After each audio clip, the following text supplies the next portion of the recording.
Another commonly seen filmmaking trick is that of racking focus.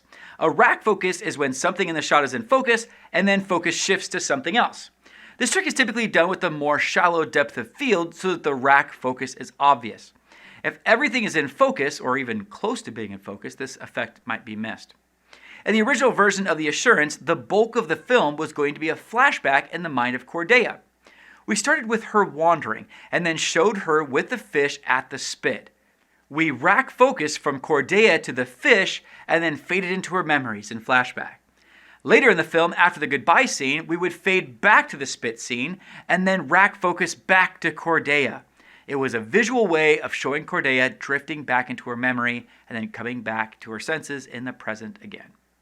We also did a rack focus in the night scene. We focused on the magic forming in Tayani's hand, and then did a rack focus to Cordelia to see her reaction to the magic. Rack focus shots are great for moments like this, where you want to show a relationship between people or things, or to show a reaction.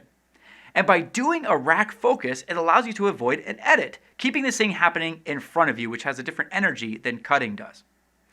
Remember that because you'll be changing focus from one exact spot to another, that you'll probably need the help of an assistant camera person for rack focus shots.